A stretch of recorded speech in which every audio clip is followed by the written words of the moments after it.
What's up? Pag-usapan na natin tol sa buong ikot dito sa BRC, Batangas Racing Circuit. So ito na, dire-diretso lang are, kaya paspas ang takbo din eh.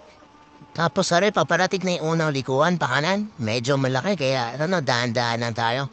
Siyempre, bawas lang tayo ng cambio para makabira tayo sa liko. Tapos adjust natin yung camera na 360 para kunyari banking oh. Sa diretso na ako dito ng kaunti.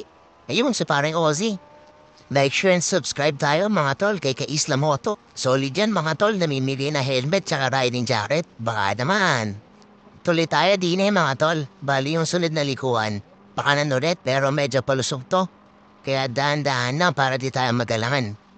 Tingin na lagi sa pupuntahan mo. Target fixation daw sabi nila tawag dun. Para sunod yung motor mo lagi sa'yo. At malabas ka ng corner na maayos. Tapos ari dire-diretso na konti. Nagre-ready daw para dun sa unang liko pakaliwa. So medyo sharp to kaya kinakapa-kapa ako pa rin. Tas di ko na dahil dito. Skita natin si paring Austin sa likod din natin. Bali dito, nagbinar lang tayo ng konti. Tapos inaantay natin si paring Austin dumampas. Para makita naman siya sa video kasi nanghiram lang tayo ng camera niya. Tapos ito na nga, paparating na yung isa sa mga favorite na corner natin.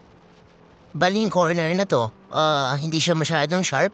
Tas ang haba, kaya ang sarap baybayin. Kahit magmatulin ka, kayang-kaya, tapos pa, banking ng konti lang. Oh, nandiyan na pala si parang Don, katuri na ma-overtake, ako'y nagugulat eh. Arin na nga yung mahirap na corner. Yung unang first time ko din, ako'y kabadong-kabado. Panay ka-late at ka-sharp nung ikot. Bah, si parang mikimik humataw. Ay, ayan na yung corner na sinasabi kong pagkahirap-hirap. Oh, si Pau Pau tsaka si Ronron din na rin. Papadaling bumengking ng mga area. Kasarap pa na rin eh. Kami chidredlaan din eh, kita mo. Mga nawala agad eh. Di ko tuloy na pointo yung corner na maliit. Kasarap sundan eh. Nila namin maburan ang pagkakatuloy ng mga yun. Kaya rin konting likuan na din eh. Biglang napatingin si parang Ozzy sabi habulin daw namin pero wala, hindi kaya talaga. Siya, tayo mag-enjoy na lang din eh. Arin na may huling likuan na. Pagkatapos na rin pupunta na dun sa favorite part natin. Siyempre yung straightan. Doon lang naman tayo nakakahataw at nakakapigan na kaunti-kaunti. Bali are, tapusin nyo na lang hanggang dulo. Salamat sa panonood.